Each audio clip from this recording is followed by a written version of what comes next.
ಹರಿ ಓಂ ನಮಸ್ತೆ. ನಾನು ದಯಾನಂದ್ ಸಕಲೇಶ್ಪುರ. ಧರ್ಮಸ್ಥಳ ಜನಜಾಗೃತಿ ಯಾತ್ರೆ ಧರ್ಮಸ್ಥಳದಿಂದ ಪುನರ್ನಿರ್ಮಾಣಗೊಂಡ ಒಂದು 290 ದೇವಸ್ಥಾನಗಳ ಯಾತ್ರೆಯನ್ನು ಹೊರಟಿದ್ವಿ. ಈಗ ಚಾಮರಾಜನಗರ ಜಿಲ್ಲೆ, ಚಾಮರಾಜನಗರ ತಾಲೂಕು ಮಳೆಯೂರು ಅಂತ ಒಂದು ಗ್ರಾಮಕ್ಕೆ ಬಂದಿದ್ದೀವಿ. ಇಲ್ಲಿನ ಒಂದು ಜೈನ ಬಸದಿ, ಆದಿನಾಥರ ಜೈನ ಬಸದಿ ಒಂದು ಪುನರ್ನಿರ್ಮಾಣಗೊಂಡಿದೆ. ಪುನರ್ನಿರ್ಮಾಣಗೊಂಡು ಒಂದು ಓಪನಿಂಗ್ ಈಗ ರೆಡಿಯಾಗಿದೆ. ಅಂದರೆ ಈ ತಿಂಗಳ 31ಕ್ಕೆ ಇಲ್ಲಿನ ಇದು ನೋಡ್ಬೋದು, ಇಲ್ಲಿನ ಬ್ಯಾನರು ಕಾಣಿಸ್ತಾ ಇಲ್ಲ, ಸುತ್ತುವರಿಸಿದ್ವಿ ಇಲ್ಲಿ ನೋಡಿ. 31ರಿಂದ ಅಂದರೆ ಇನ್ನೊಂದು 3 ದಿನದಲ್ಲಿ ಓಪನ್ ಇದೆ. ಇದಕ್ಕೆ ಡಾಕ್ಟರ್ ವೀರೇಂದ್ರ ಹೆಗ್ಡೆ ಅವರು ಬರ್ತಾರೆ ಅಂತ ಹೇಳಿದರು. ಇದನ್ನು ಪಂಚಕಲ್ಯಾಣೋತ್ಸವ ಅಂತಾರೆ. ಬನ್ನಿ ನೋಡೋಣ ಮುಂಚೆ ಹೇಗಿತ್ತು, ಈಗ ಹೇಗಿದೆ ಬಸದಿ ಅಂತ ಒಳಗಡೆ ಹೋಗಿ ನೋಡೋಣ ಬನ್ನಿ.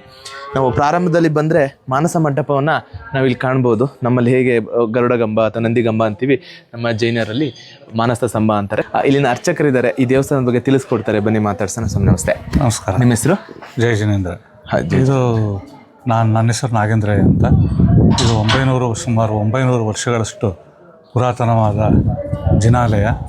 1215ರಲ್ಲಿ ಸುಮಾರು 1200 ಶಾಲೆ ವಾರ್ಷಿಕ 1215ರಲ್ಲಿ ಈ ದೇವಸ್ಥಾನ ನಿರ್ಮಾಣಗೊಂಡಿದೆ, ಸ್ಥಾಪನೆಗೊಂಡಿದೆ. ಅಲ್ಲಿಂದ ಇದು ಸುಮಾರು ಜಿನಾಲಯಗಳನ್ನು ಇಲ್ಲಿ ಊರಿಂದ ಸ್ವಲ್ಪ ದೂರದಲ್ಲಿ ಕನಕಗಿರಿ ಇದೆ ಸಮೀಪದಲ್ಲಿ. ಅದು ನಮ್ಮ ಪ್ರಾತಸ್ಮರಣೀಯರಾದ ಪೂಜ್ಯಪಾದಾಚಾರ್ಯರು ತಪೋಗೈದು ಸಮಾಧಿ ಹೊಂದಿದ ಪುಣ್ಯಕ್ಷೇತ್ರ ಅದು. ಅಲ್ಲಿಂದ ಇಲ್ಲಿ ಸಮೀಪ ಇದೆ. ಅಲ್ಲಿ ಕನಕಗಿರಿಗೆ ಬಂದವರು ಸುಮಾರು ಜನ ಇಲ್ಲಿ ನಮ್ಮ ಈ ದೇವಸ್ಥಾನಕ್ಕೂ ಬರ್ತಾಯಿದ್ದಾರೆ, ಭೇಟಿ ಕೊಡ್ತಾರೆ, ಪುಣ್ಯಭಾಗಿಗಳಾಗ್ತಾರೆ. ಇದು ಕೆಲಸ ಯಾವಾಗ ಪ್ರಾರಂಭವಾಯಿತು? ಈ ದೇವಸ್ಥಾನದ ಕೆಲಸ ಎಲ್ಲ ಶಿಥಿಲಗೊಂಡಿತ್ತು. ಸುಮಾರು 900 ವರ್ಷ ಪುರಾತನದಿಂದ ಶಿಥಿಲಗೊಂಡು ನೀರು ಸೋರಕ್ಕೆ ಶುರುವಾಯಿತು. ಹಾಗಾಗಿ ನಾವು ಧರ್ಮಸ್ಥಳ ಧರ್ಮೋತ್ಥಾನ ಟ್ರಸ್ಟ್ನವ್ರನ್ನ ಬನ್ನಿ, ಇದರ ದೇವಸ್ಥಾನದ ಡೀಟೇಲ್ಸನ್ನು ನಾವು ಕೊಡ್ತಾರೆ. ಈ ಜಿನಾಲಯ ಸುಮಾರು 900 ವರ್ಷಗಳಿಂದ ಸ್ಥಾಪನೆ ಆದದ್ದು. ಇದನ್ನು ಮೊದಲು ಹಿರೇಬೇಗೂರು ಶಾಂತಪ್ಪ ಅಂತಕ್ಕಂಥವ್ರು ಇದನ್ನು ಮುಂದೆ 3 ಅಂಕಣ ಕಟ್ಟಿ ದೇವಸ್ಥಾನವನ್ನು ಸ್ಥಾಪನೆ ಮಾಡಿದ್ದಾರೆ. ಲಕ್ಕಪ್ಪ ಮತ್ತು ಅಣ್ಣಪ್ಪ ಅಂತಕ್ಕಂಥವ್ರು ಇಲ್ಲಿ ದೇವಸ್ಥಾನವನ್ನು ಪುನಃ ಎಕ್ಸ್ಟೆಂಡ್ ಮಾಡಿದ್ದಾರೆ. ಅಂದರೆ ಪುನಃ 9 ಅಂಕಣವನ್ನು ಕಟ್ಟಿಸಿದ್ದಾರೆ. ಹಾಗಾಗಿ ಇದು ದೇವಸ್ಥಾನ ಈಗ ವಿಶಾಲವಾಗಿ ದೊಡ್ಡದಾಗಿದೆ. ಇದು ಸುರಿತಾ ಇದ್ದುದರಿಂದ, ಶಿಥಿಲಗೊಂಡಿದ್ದರಿಂದ ಜೀರ್ಣೋದ್ಧಾರ ಮಾಡಿಕೊಟ್ಟಿದ್ದಾರೆ. ಆವಾಗ ಪೂಜೆಗಳು ನಡೀತಾ ಇತ್ತು. ಮೊದಲು ಪೂಜೆ ನಡೀತಾ ಇತ್ತು, ಶಿಥಿಲವಾಗಿ ಸೋರ್ತಾ ಇತ್ತು. ಹಾಗಾಗಿ ನಾವು ಅವ್ರನ್ನ ಕೇಳ್ಕೊಂಡ್ವಿ. ಆನಂತರ ಅವರು ರೆಡಿ ಮಾಡಿಕೊಟ್ಟಿದ್ದಾರೆ. ಈಗ ಪೂರ್ಣ ಮಟ್ಟದಲ್ಲಿ ಚೆನ್ನಾಗಿದೆ. ಇದು ಉದ್ಘಾಟನೆ ಇನ್ನೊಂದು 3 ದಿನದಲ್ಲಿ ಅಂದರೆ ಇನ್ನು ಈ ತಿಂಗಳು 31ನೇ ತಾರೀಕು ಉದ್ಘಾಟನೆ ಅಂದರೆ ಧಾಮ ಸಂಪ್ರೋಕ್ಷಣೆ ಮೂಲಕ ಪಂಚಕಲ್ಯಾಣ ಮಹೋತ್ಸವ ಕಾರ್ಯಕ್ರಮವು 31/10/2025ರಿಂದ 2/11/2025ರವರೆಗೆ 3 ದಿವಸ ನಡೀತಾ ಇದೆ. ಪಂಚಕಲ್ಯಾಣ ಲಾಸ್ಟ್ ಡೇ 2ನೇ ದಿವಸ 2ನೇ ತಾರೀಕು 11/25ನೇ ಇಸ್ವಿಲಿ ಅದು ಮೋಕ್ಷ ಕಲ್ಯಾಣ ಪೂಜೆ ಇದೆ. ಅವತ್ತು ಸ್ಥಾಪನೆ ಆಗುತ್ತೆ.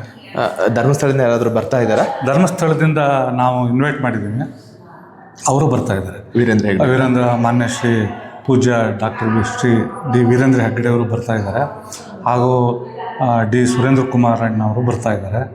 ಮತ್ತು ನಮ್ಮ ಶ್ರವಣಬೆಳಗೊಳದ ಸ್ವಾಮೀಜಿ ಬರ್ತಾ ಇದ್ದಾರೆ. ನಮ್ಮ ಇಲ್ಲಿ ಶ್ರೀಮದ್ ಕನಕಗಿರಿಯ ಪೂಜ್ಯ ಭಟ್ಟಾರಕರಾದ ಭುವನಕೀರ್ತಿ ಭಟ್ಟಾಚಾರ್ಯವರರು ಇದಕ್ಕೆ ನಮಗೆಲ್ಲ ಮಾರ್ಗದರ್ಶನ ಮಾಡಿದ್ದಾರೆ. ಈ ಜೀರ್ಣೋದ್ಧಾರಕ್ಕಾಗಿ, ಇದಕ್ಕೆಲ್ಲ ನಮ್ಮ ಕೆಲಸ ಕಾರ್ಯಗಳಿಗಾಗಿ ಅವರೇ ಮಾರ್ಗದರ್ಶನ ಮಾಡಿರೋದು. ಅವರು ಮಾಡ್ತಾಯಿದ್ದಾರೆ, ಅವರು ಬರ್ತಾರೆ. ಮತ್ತು ಇಲ್ಲಿಂದ ಆರತಿಪುರ ಅಂತ ಇದೆ, ಮಂಡ್ಯ ಜಿಲ್ಲೆಯಲ್ಲಿ. ಅಲ್ಲಿ ಆರತಿಪುರ ಜೈನ ಮಠದ ಅವರು ಬರ್ತಾರೆ, ಸ್ವಾಮೀಜಿನೂ ಬರ್ತಾಯಿದ್ದಾರೆ. ಮತ್ತು ಇಲ್ಲಿ 1ನೇ ತಾರೀಕು ಸುತ್ತೂರು JSS ಸ್ವಾಮಿಗಳು, ಶಿವರಾತ್ರಿ ದೇಶಿಕೇಂದ್ರ ಮಹಾಸ್ವಾಮಿಗಳು ಸ್ವಾಮೀಜಿಯವರು ಬರ್ತಾಯಿದ್ದಾರೆ. ಮತ್ತು 2ನೇ ತಾರೀಕು ಮೋಕ್ಷ ಕಲ್ಯಾಣ ಪೂಜೆ ಇದೆ. ಅವತ್ತು ಮಾನ್ಯ ಆರ್ಕಿಯಾಲಜಿ ಡಿಪಾರ್ಟ್ಮೆಂಟ್ ಆಯುಕ್ತರಾದ, ಕರ್ನಾಟಕ ಸರ್ಕಾರದ ಆರ್ಕಿಯಾಲಜಿ ಡಿಪಾರ್ಟ್ಮೆಂಟ್ ಆಯುಕ್ತರಾದ ಮಾನ್ಯ ಶ್ರೀ ದೇವರಾಜ್ ಅವರು ಬರ್ತಾಯಿದ್ದಾರೆ. ಅವ್ರನ್ನು ಅವತ್ತು ಇನ್ನೂ ಕಾರ್ಯಕ್ರಮಗಳೆಲ್ಲ ನಡೆಯೋಕ್ಕೆ ರೆಡಿಯಾಗಿದೆ, ನಡೀತಾ ಇದೆ. ಧನ್ಯವಾದ, ತುಂಬ ಮಾಹಿತಿಗಳನ್ನು ತಿಳಿಸ್ಕೊಟ್ರಿ. ಜೈ ಜಿನ. ಆದಿನಾಥರು ಅಂದರೆ ಜೈನರಲ್ಲಿ ಮೊದಲ ದಿಗಂಬರರು ಆದಿನಾಥರು, ಅವರ ಬಸದಿ ಇದು. ಇನ್ನೇನು ಒಂದು 2-3 ದಿನದಲ್ಲಿ ಓಪನಿಂಗ್ ಇದೆ. ನೀವೇನೆಲ್ಲ ಕೇಳಿಸ್ಕೊಂಡ್ರಿ ಆಗಲೇನೆ. ನಾವು ಎಷ್ಟು ದೇವಸ್ಥಾನಗಳಿಗೆ ಹೋಗ್ತಾ ಇದ್ವಿ, ಅದ್ರ ಜೊತೆಗೆ ಜೈನ ಮಂದಿರಗಳು ಕೂಡ ಜೀರ್ಣೋದ್ಧಾರ ಆಗಿದೆ. ಯಾರ್ಯಾರು ವಿಡಿಯೋ ನೋಡ್ತಾ ಇದ್ರೆ ತಪ್ಪದೆ ಲೈಕ್ ಮಾಡಿ, ಶೇರ್ ಮಾಡಿ, ಹಾಗೂ ನಿಮ್ಮ ಅಭಿಪ್ರಾಯಗಳನ್ನು ಕಮೆಂಟ್ ಮುಖಾಂತರ ತಿಳಿಸಿ. ಧನ್ಯವಾದ.